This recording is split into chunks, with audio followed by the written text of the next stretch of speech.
जो परीक्षा की दृष्टि से बहुत ही महत्वपूर्ण है और अक्सर करके ये परीक्षाओं में पूछा जाता है।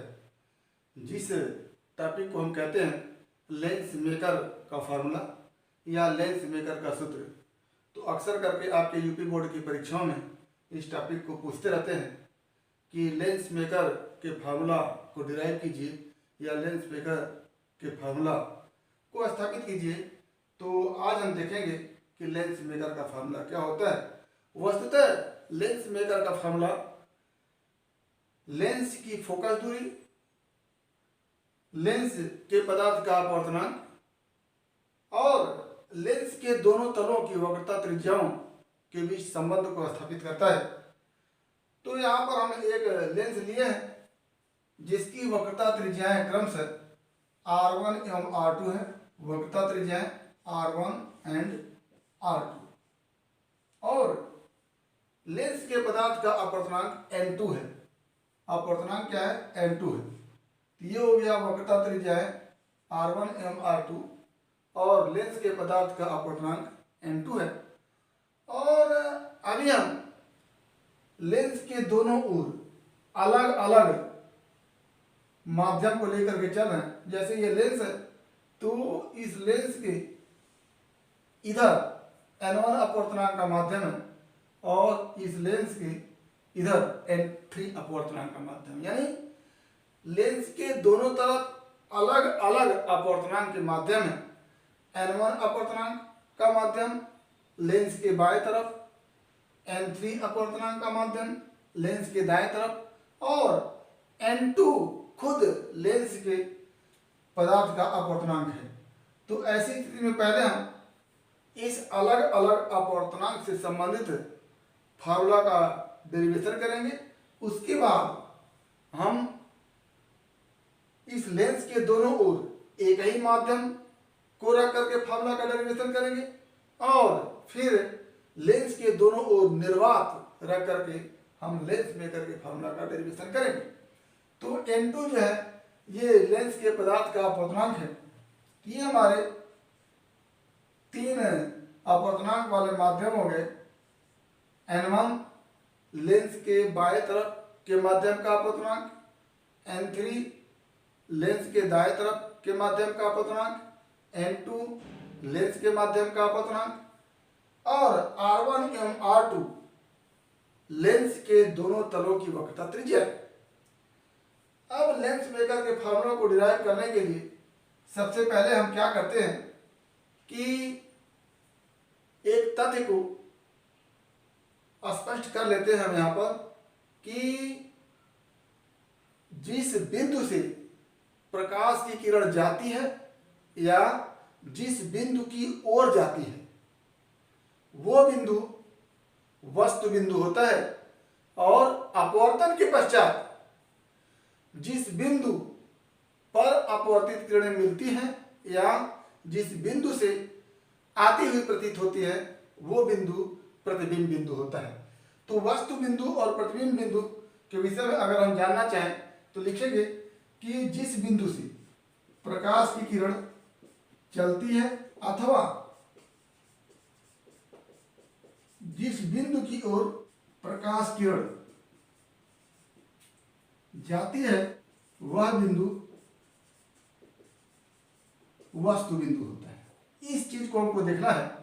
दूसरा तथ्य क्या देखना है कि जिस बिंदु पर अपवर्तित प्रकाश किरणें मिलती हैं अथवा अपवर्तन के पश्चात जिस बिंदु से अपवर्तित किरणें आती हुई प्रतीत होती हैं वह बिंदु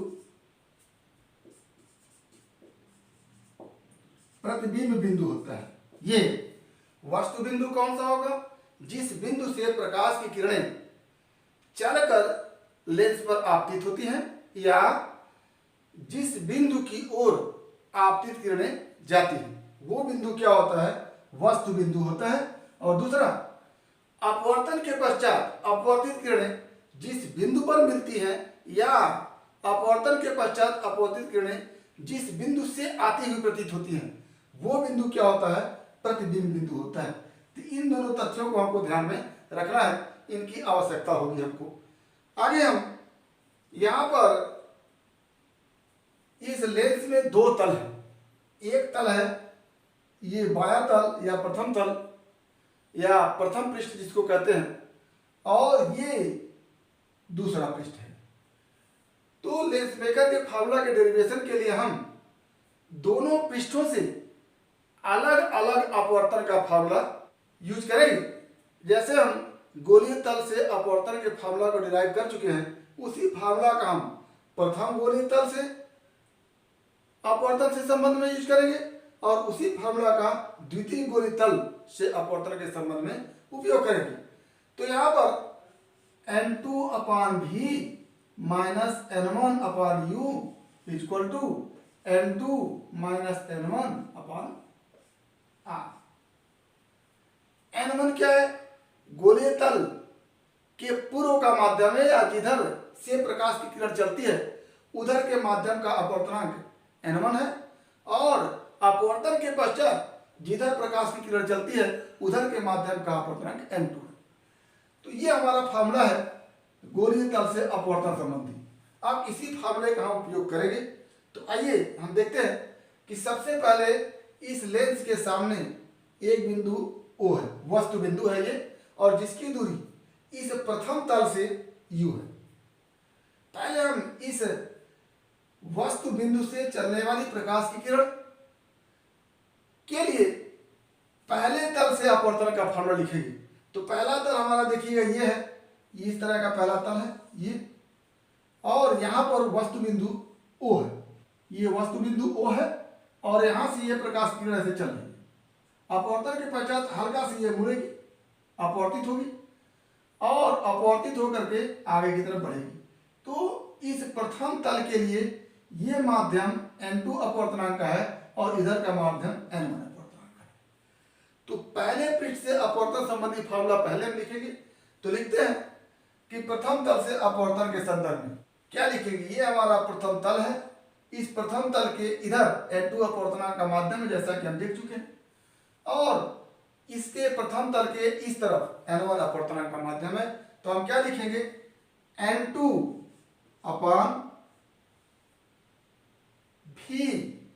और हम V के लिए हम देख पा रहे हैं कि ये प्रकाश की किरण आपतित है, तो जहां से प्रकाश की किरण चल रही है वो वस्तु बिंदु होगा। लिखे, जिस बिंदु से प्रकाश की किरण चलती है वो बिंदु क्या होगा? वस्तु बिंदु होगा। ये O हो गया वस्तु बिंदु, और अपवर्तन के पश्चात जिस बिंदु से आती हुई प्रतीत होती है, तो एक तो आपतित प्रकाश की किरण ये है OA, और दूसरी आपतित प्रकाश की किरण OP1 है। तो ये दोनों आपतित प्रकाश की किरण है, और जिस बिंदु से चल रही है वो बिंदु क्या होगी? वस्तु बिंदु होगी। और दोनों प्रकाश की किरणें अपवर्तन के पश्चात ये OP1 प्रकाशी केंद्र से होकर के जा रही है। तो पिछले के वीडियो में हमने देखा है कि प्रकाशी केंद्र से जाने वाली प्रकाश की किरणें सीधे निकल जाती हैं। ये प्रकाश की किरण सीधे निकल गई, और दूसरा ये OA प्रकाश की किरण जो आपतित हो रही है अपवर्तन के पश्चात हल्का सा मुड़ेगी इस प्रथम गोलीय तल के दाएं तरफ के माध्यम N2 अपवर्तनांक वाले माध्यम, और हल्का से जब मुड़ती है तो ये मुड़ करके इस दिशा में जाती इस तरह से। तो अगर ये दूसरा गोलीय तल नहीं होता, अभी हम पहले गोलीय तल को लेकर के चल रहे हैं, तो दूसरा गोलीय तल हम नहीं मान रहे, तो दूसरा गोलीय तल नहीं है, तो इसका मतलब ये प्रकाश की किरण इस तरह से चलती है अपवर्तन के पश्चात सीधे। अब एक अपवर्तित प्रकाश की किरण ये हो गई, और दूसरी अपवर्तित प्रकाश की किरण ये हो गई। पहला आपतित किरण OA है, अपवर्तन के पश्चात AB दिशा में चल रही है और ऐसे सीधे निकल रही है, क्योंकि हम दूसरे तल को नहीं मान रहे अभी। और दूसरी आपतित किरण है OP1, ये सीधे निकल जा रही है, यानी P1 से ये जो प्रकाश की किरण P1 आई है वो भी अपवर्तित प्रकाश की किरण है। दोनों अपवर्तित प्रकाश की किरणें आगे बढ़ने पर कहीं नहीं मिलेगी।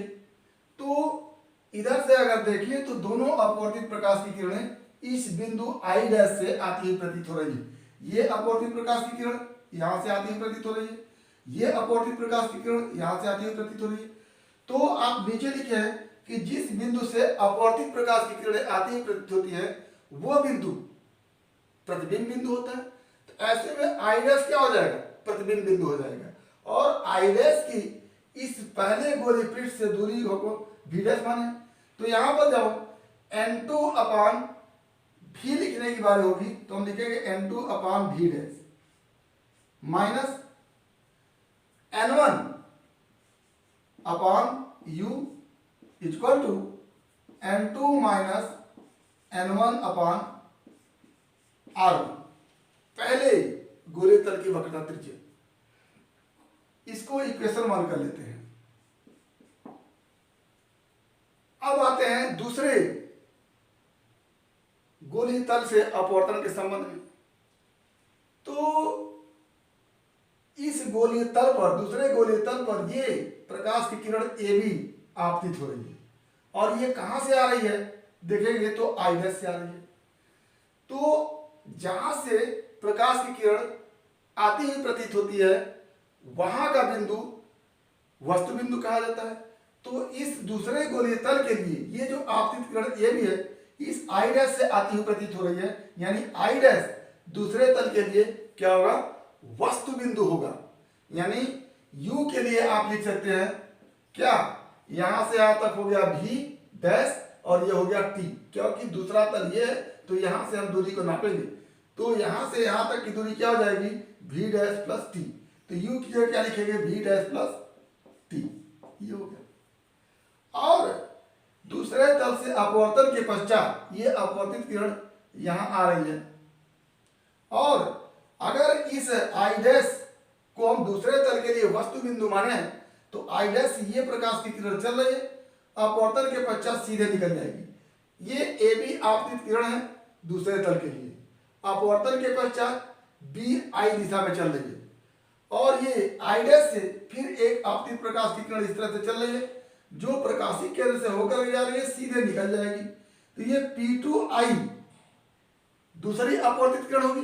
तो एक अपवर्तित किरण होगी P2I और दूसरी अपवर्तित किरण होगी BI, दोनों एक दूसरे को I पर काट रहे हैं। यानी I क्या हो जाएगा, इस दूसरे तल के द्वारा बना हुआ प्रतिबिंब हो जाएगा। तो दूसरे तल के द्वारा बना हुआ प्रतिबिंब I होगा और इस I की इस गोलीय तल से दूरी V है। क्या लिखेंगे हम, द्वितीय तल से अपवर्तन के लिए क्या लिखेंगे, द्वितीय तल से अपवर्तन के लिए क्या हो जाएगा, दूसरे तल के लिए दूसरा माध्यम जो होगा वो होगा N3 अपवर्तनांक का। तो N3 अपवर्तनांक हो जाएगा जहां हम N2 लिखते हैं N2 upon V minus N1 upon U equal to N2 minus N1 upon R लिखते हैं। तो जहां पर N2 हमको लिखना है वहां लिखेंगे N3, क्योंकि इस गोलीय तल के दूसरे तरफ का माध्यम N3 अपवर्तनांक का है। क्या लिखेंगे, N2 की जगह N3 अपान V की जगह क्या लिखेंगे, इस प्रतिबिंब की इस गोलीय तल से दूरी क्या लिखेंगे V माइनस इस गोलीय तल के बाएं तरफ N2 अपवर्तनांक है, क्या लिखेंगे N2 बाई वस्तु की दूरी ये V dash plus T, V dash plus T equal to N3 minus N2 upon R। ये हो गया हमारा इक्वेशन नंबर 2। देखते हैं कि चूंकि इस लेंस की मोटाई T बहुत कम है अपेक्षाकृत इन दोनों तलों की वक्रता त्रिज्याओं के, या फिर कह लें कि इस लेंस की मोटाई T U V और V डैश के सापेक्ष अत्यंत कम है। तो ऐसी स्थिति में T को क्या कर देंगे, हटा देंगे, निग्लेजिबल कर देंगे। क्या लिखेंगे, since T is very very less than U V V dash and R1 तथा R2 के, यानी इनसे T बहुत छोटा है तो क्या हो जाएगा, T इज निग्लेजिबल, नगण्य। T क्या हो जाएगा, नगण्य हो जाएगा। और जब नगण्य हो जाएगा तो v डैश प्लस t को केवल v डैश लिख सकते हैं, तो नगण्य होगा। अतः n3 upon v minus n2 upon v dash equal to n3 minus n2 upon r2। अब इस इक्वेशन को हम 3 कह लेते हैं। इक्वेशन 1 और इक्वेशन 3 को हम ऐड कर लेते हैं, तो क्या हो जाएगा, तो इक्वेशन 1 प्लस 3 कर दें तो क्या मिल के आएगा हमारे पास, n2 upon v dash plus है और n2 upon v dash minus है, ये दोनों कट जाएंगे, क्या बचेगा, n3 upon v minus n1 upon u minus n1 upon u equal to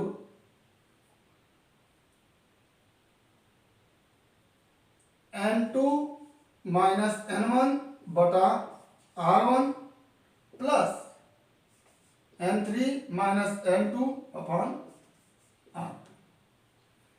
ये हो गया हमारा, या इसी को हम लिख सकते हैं n3 upon v minus n1 upon u equal to n2 minus n1 upon r1 minus n2 minus n3 upon r2। ये हमारा फार्मूला बन के आता है लेंस मेकर का तब जब लेंस के दोनों ओर अलग अलग अपवर्तनांक के माध्यम। अब अगर हम लेंस के दोनों तरफ एक ही अपवर्तनांक के माध्यम कर दें, यानी इधर भी n1 हो जाए और इधर भी n1 हो जाए, तो क्या हो जाएगा,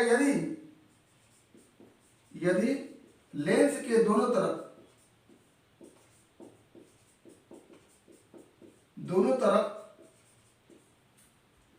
एक ही अपवर्तनांक के माध्यम हो,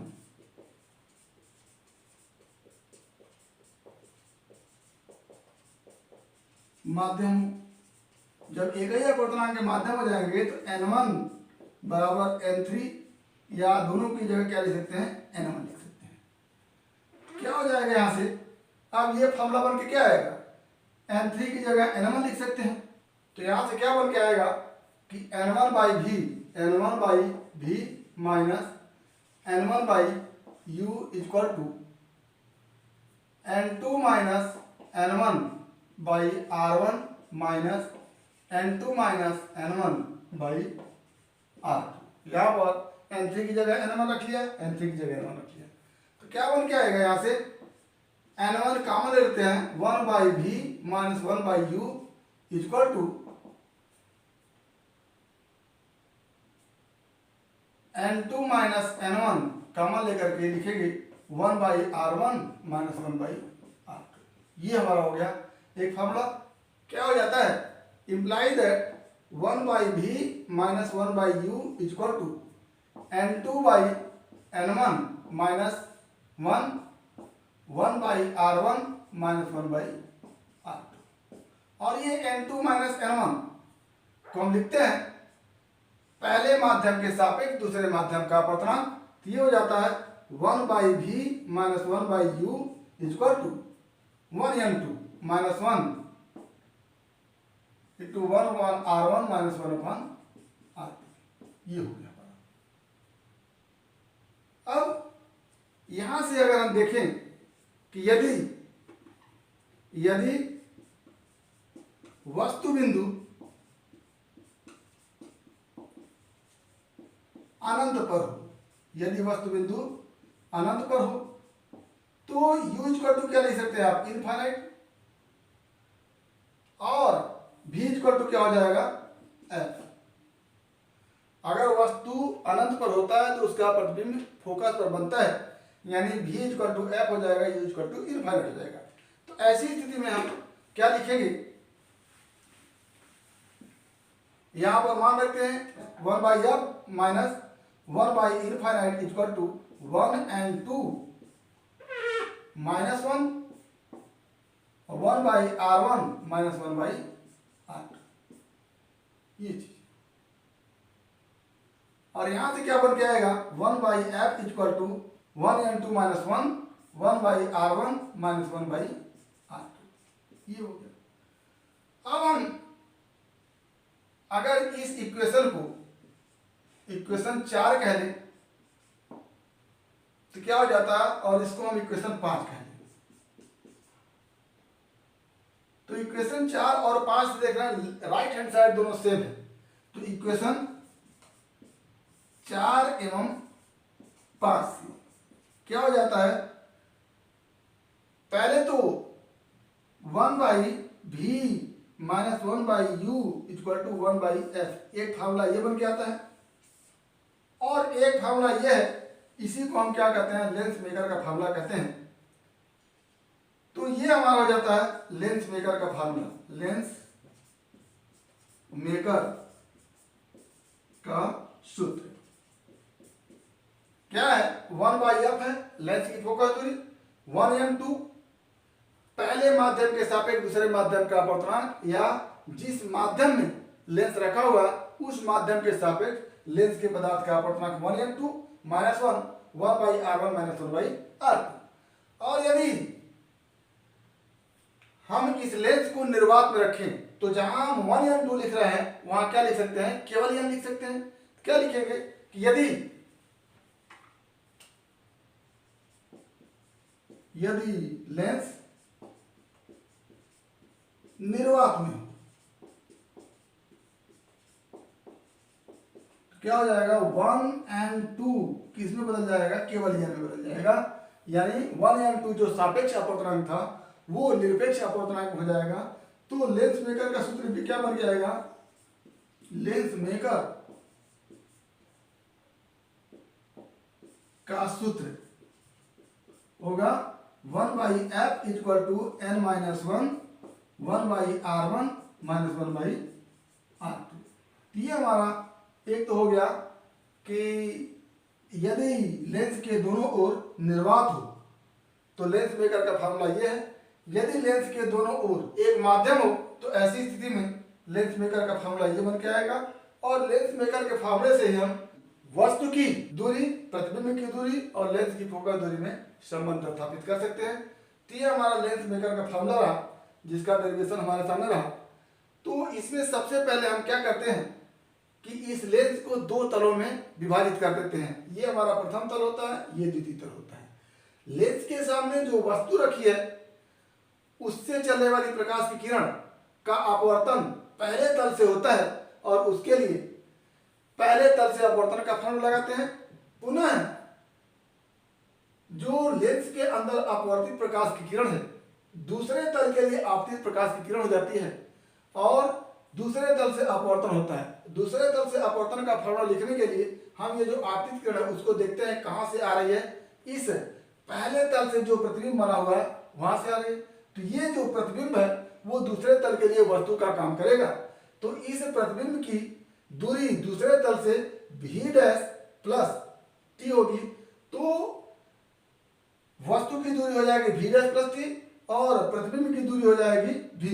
तो दूसरे तल से अपवर्तन का फार्मूला लिखेंगे और दोनों समीकरण हमको मिलेंगे, उनको क्या करेंगे, हम आपस में जोड़ेंगे। जोड़ करके हम ये लेंस मेकर का फार्मूला प्राप्त करेंगे। तो इस तरह से आप लेंस मेकर के फार्मूला का डेरिवेशन करेंगे। उम्मीद करते हैं कि वीडियो क्लिप आपको पसंद आया होगा।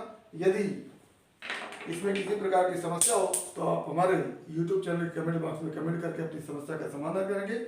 और यदि वीडियो क्लिप पसंद आया तो प्लीज़ लाइक करेंगे, शेयर करेंगे, साथ ही हमारे YouTube चैनल को सब्सक्राइब करेंगे ताकि इस तरह के वीडियो क्लिप का नोटिफिकेशन आपको मिलता रहे।